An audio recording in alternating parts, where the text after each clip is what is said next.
ngaji bareng ya. Terus ini bukan acara diskusi tapi acara apa?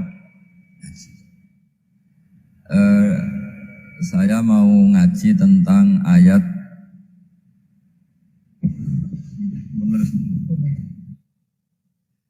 Qul bi fadlillahi wa bi rahmatihi fa bidzalika falyafrahu.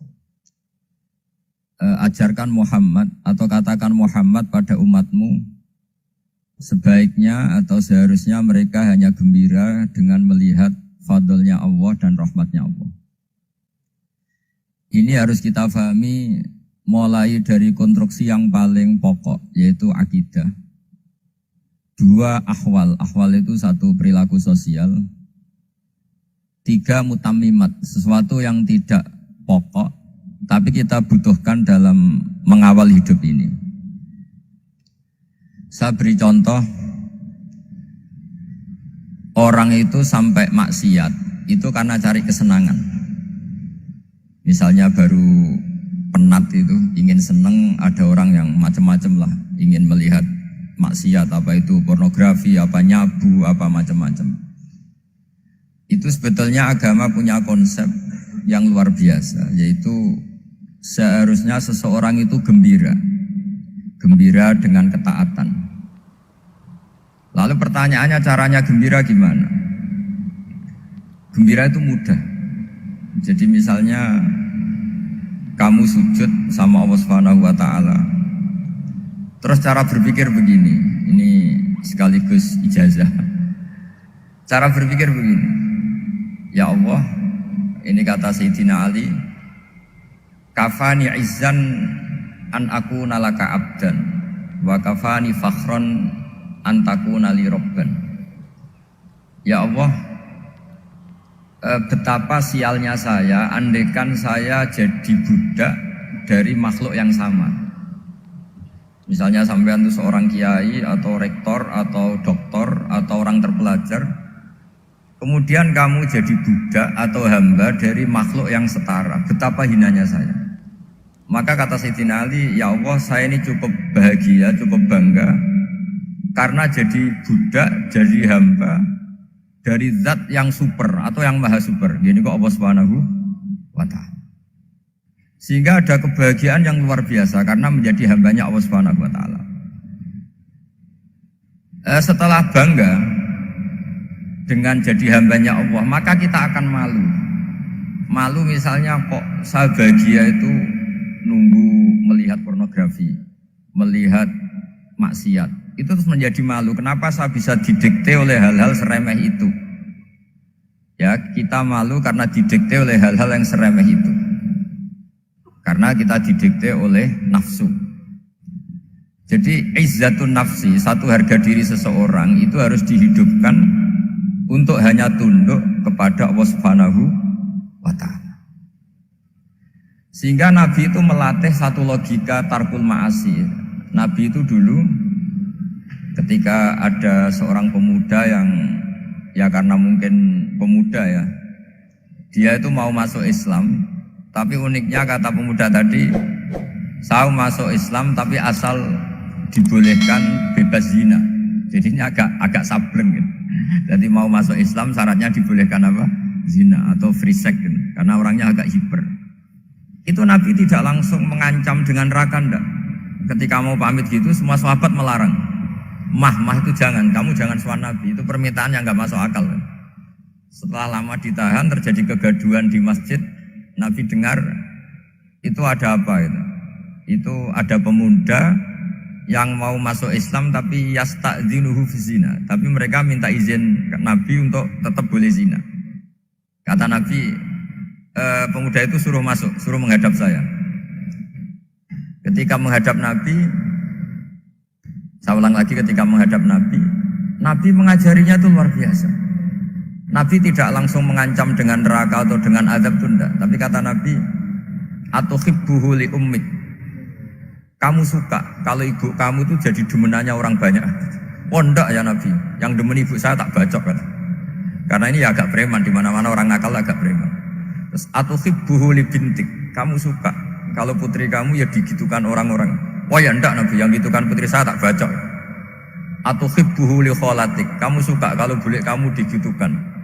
Atuhibbuhu li ammatik, kamu suka kalau saudara bapak kamu digitukan. Nabi itu mengeset ya. Cara sekarang itu cuci otak mungkin. Nabi itu meluruskan otaknya anak muda itu betapa buruknya zina. Cara bahasa Arab ditakbih. Betapa buruknya zina. Kamu suka kalau korbannya ibu kamu, putri kamu, bude kamu, bule kamu. Sehingga orang itu matur ya hasbuka ya Rasulullah, ini sudah cukup. Saya tidak pernah melihat sesuatu seburuk zina. Jadi fa'al qawwa fi qalbihi bughdha zina. Kemudian Allah meletakkan di hatinya, menanamkan benci zina. Sehingga akhirnya pemuda tadi menjadi iffah, menjadi menghindari zina. Artinya begini ya, ini mungkin yang lolos dari para kita sebagai dai, kita tidak belajar banyak tarbiyahnya Rasulullah Shallallahu Alaihi Wasallam. Jadi kalau kita benci maksiat itu jangan hanya ditahdzir, ditakutkan neraka itu enggak, jangan hanya itu, tapi di logika. Ini Pak, kurang dekat. Jadi kalau kita menghindari maksiat itu selain karena takut azab, itu ada logika, ada rangkaian pikiran yang menjadikan kita anti satu perbuatan apa maksiat. Jadi misalnya gini ya, kira-kira ginilah kalau contoh gampang itu. Ada orang gitu ya, nyanyi dengan pakaian yang mungkin pornografi gitu. Mungkin pemuda-pemuda ingin melihat itu, tapi bisa diobati gini. Kok enak dekne mergawe kok tak bayari, aku kehilangan duit gitu. Meskipun dengan logika yang agak serampangan, yang penting menjadi kita ini punya harga diri untuk tidak tergantung hal-hal seperti itu. Sehingga Nabi itu cara menggambarkan tadi mulai atuhibbuhu li ummik, kamu suka kalau ibu kamu jadi demenannya orang lain. Pemuda tadi bilang yang demen ibu saya mau saya bunuh. Ditambah lagi atuhibbuhu li bintik, bagaimana kalau korbannya putri kamu, bule kamu, bude kamu. Sehingga terus si pemuda tadi betapa buruknya zina, betapa murahnya zina. Akhirnya pemuda tadi al-qawwa fi qalbi bughdha zina. Terus kemudian pemuda tadi itu sangat membenci dengan apa? Berzina. Nah, pikiran-pikiran seperti ini harus kita tanamkan. Harus kita tanamkan supaya orang itu benci melakukan maksiat karena satu memang takut suhtullah, takut dibendu Allah atau dibenci Allah. Dua, memang logika kita mengarahkan tidak maksiat. Nah ini yang terkait Unisula yang nangani kedokteran, nangani medis. Sesuatu yang dilarang Allah itu pasti madharat. Maka untuk melarang seseorang bergantung sama narkoba misalnya atau hal-hal yang bahaya pada fisik, itu satu tentu bagi ahlullah, tentu karena takut Allah. Tapi banyak masyarakat yang memang benar-benar bisa meninggalkan narkoba karena efek buruknya narkoba, efek buruknya ganja. Itu kita tanamkan sedemikian rupa bahwa itu mengakibatkan sakau, mengakibatkan tidak sadarkan diri, mengakibatkan kebangkrutan ekonomi macam-macam. Sehingga mereka benar-benar benci sama yang namanya narkoba. Jadi di antara manhajul Quran itu kalau mentakbih, memburuk-burukkan maksiat itu mesti dikritik innahu kana fahisyah, innahu kana fahisyata wa makta wa sa'a sabila, innahu kana fahisyata wa sa'a sabila, diulang beberapa kali.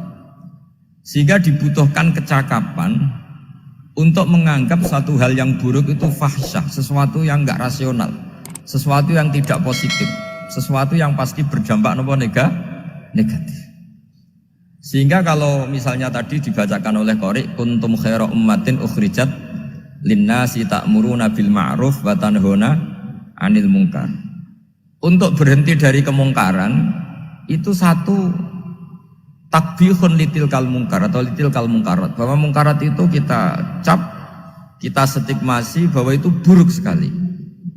Seperti Nabi mengajarkan pemuda tadi, masa kamu suka ibu kamu digitukin lelaki lain, putri kamu, bule kamu, bude kamu, sehingga orang ini pikirannya termindset betapa buruknya zina.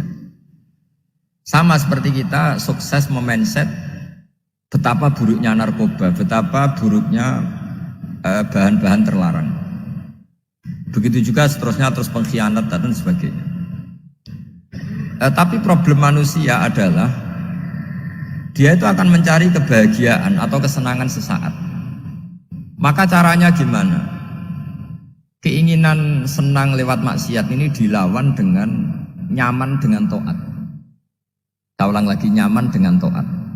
Sehingga ulama dulu punya kalimatul munajat, artinya kalimat hubungan pribadi sama Allah yang menjadikan orang itu nyaman. Dan ini yang diajarkan kitab-kitab tasawuf. Kitab tasawuf itu sukses mengajarkan melihat alam raya ini semuanya nyaman, termasuk yang mengecewakan. Itu dianggap nyaman. Saya berkali-kali mengajarkan ilmu ini karena ini musalsal ila Rasulillah SAW. Itu pernah suatu saat Imam Ahmad itu dipanggil sama tetangganya, anak muda. Tentu Imam Ahmad ini orang yang sangat soleh, sangat waroi, sangat tunduk sama perintahnya Allah dan Rasul. Pemuda tadi manggil, ya Ahmad, datang ke rumah saya. Imam Ahmad datang. Setelah sampai ke pemuda tadi, sudah pulang lagi, saya tidak butuh kamu. Pulang lagi. Setelah sampai rumah dipanggil lagi, ya Ahmad, datang lagi. Datang lagi. Oh, saya tidak jadi butuh, pulang lagi. Sampai 3 kali. Dan itu perangai ekspresi Imam Ahmad itu atau ulama lain yang sesoleh beliau itu nyaman, indah. Beliau tetap senyum-senyum, nyaman itu. Beliau tidak tersinggung, tidak terprovokasi, pokoknya tidak tersinggung, kelihatan nyaman. Lama-lama pemuda ini terus tanya, ya Ahmad, kamu saya perlakukan seperti ini kok tidak tersinggung? Kamu senyum-senyum saja, happy-happy saja. Jawabnya Imam Ahmad itu unik. Wahai pemuda, saya kamu panggil itu senang sekali. Karena kata Nabi, kalau kamu iman dengan Allah dan Rasul, maka hormatilah tetangga. Jadi saya senang. Karena nuruti perintah Allah untuk menghormati tetangga. Jadi tidak ada urusannya dengan kamu. Kagetnya kayak apa? Jadi dipanggil tetangga ya senang karena melakukan perintahnya Allah dan Rasul, yaitu ikramul jar, fal yukrim jarahu. Disuruh pulang, kamu ingin saya pulang, ya saya pulang. Disuruh datang, ya saya datang. Jadi saya tidak tersinggung, saya tidak ada urusan dengan kamu. Urusan saya dengan Allah Subhanahu wa ta'ala. Itu kalau bapak-bapak istrinya ngomel terus sabar itu ya bagus. Saya tidak punya urusan. Kalau kamu terprovokasi oleh istri, berarti kamu didikte oleh makhluk. Masa seorang rektor didikte makhluk? Kan tidak keren. Apalagi seorang Habib didikte makhluk, kan tidak keren. Yang bisa mendikte kita hanya Allah Subhanahu wa ta'ala. Dan Allah mendikte kita, mengajarkan kita wa ashiruhunna bil ma'ruf fa in karihtumuhunna fa asa an takrahu shay'an wa yaj'alallahu fi khairan katsira. Jadi cara melihat istri kita bawel gitu atau cerewet, alhamdulillah ini ada pahala tanpa modal, cukup sabar. Kalau istri kamu sedang mesra, malah mintanya ke mall, malah biayanya tinggi. Murah mana dapat pahala dimarahin sama saat mesra minta ke mall? Milih yang pertama kan? Nah ya itu tidak usah modal itu. Ya gitu aja. Jadi kalau istri sedang marah bawel, anggap saja ini rezeki. Dapat pahala tanpa apa? Biaya. Nah, kalau pas rukun malah nantang ke mall, biayanya malah tinggi. Jadi ulama dulu itu melihat dunia itu happy. Pernah Imam Syafi'i dikasih tahu, orang yang tadi nyium tangan kamu ya, itu di rumah menghujat Anda. Jadi dia sopan hanya di depan Anda, kalau di luar menghujat Anda. Jawabnya Imam Syafi'i lucu. Ya baguslah. Yang cerita ini kaget. Kenapa bagus ya Aba Abdillah? Kalau manggil Imam Syafi'i ya Aba Abdillah. Ya berarti saya masih wibawa, di depan saya tidak berani katanya. Jadi dipandang enteng saja. Jadi kalau kamu di depan kamu istri kamu tidak berani belanja, tidak ada kamu belanja banyak, anggap saja Anda wibawa. Jadi enteng saja. Pernah Imam Syafi'i dikasih tahu, separuh dari kampung Anda itu nggak suka kamu. Ya baguslah. Kenapa? Oh nak rukun malah bakal utang katanya gitu. Kira-kira yang utang itu yang rukun apa yang neng-nengan? Yang rukun. Jadi enteng saja. Masyhur itu makalahnya Imam Syafi'i. Waman asa'a ilaika faqad atlaqaka. Orang yang berbuat buruk sama kamu berarti membebaskan kamu. Kalau saya sedang nenengan sama Habib Hasan Toha Putra, beliau naik Alphard nggak nawarin saya sah karena baru nenengan. Tapi kalau sedang rukun malah harus Repot mana? Rukun sama tidak rukun? Repot rukun sebetulnya. Jadi Imam Syafi'i itu happy saja. Kalau sedang rukun sama tetangga ya dianggap rukun itu satu kenikmatan. Sedang tidak rukun ya dianggap satu kenikmatan. Jadi orang dulu itu serilek itu melihat dunia. Kalau kita kan enggak, ego. Wah saya ini suami kok dimarahin istri. Wah ini egonya bangkit. Padahal egonya bangkit itu ada kebodohan di situ. Yaitu seorang rektor didikte seorang istri, seorang makhluk. Apalagi kalau Anda daftar wali itu tidak akan jadi wali. Ini wali kok tunduk sama makhluk. Karena didikte apa? Makhluk.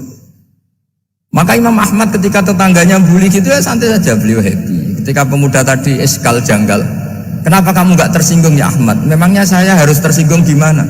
Kan tak panggil tidak jadi, tak panggil tidak jadi. Hei pemuda, saya ini tidak punya urusan dengan kamu. Saya nuruti kamu karena perintahnya Allah. Saya senang melakukan perintah Allah, harus berbaik sama kamu. Sampai 3 kali. Jadi kebahagiaan ini pula yang harus kita latih dalam melakukan ketaatan. Tapi kalau kita sudah tidak bahagia dengan taat itu bahaya sekali.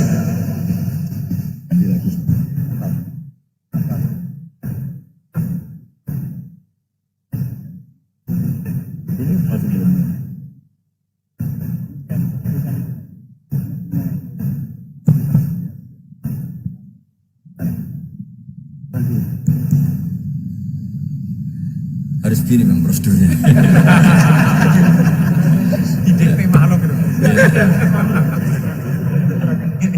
Sudah di DP panitia. Oh yang mana? Baik bagus ini aku. Anut saja.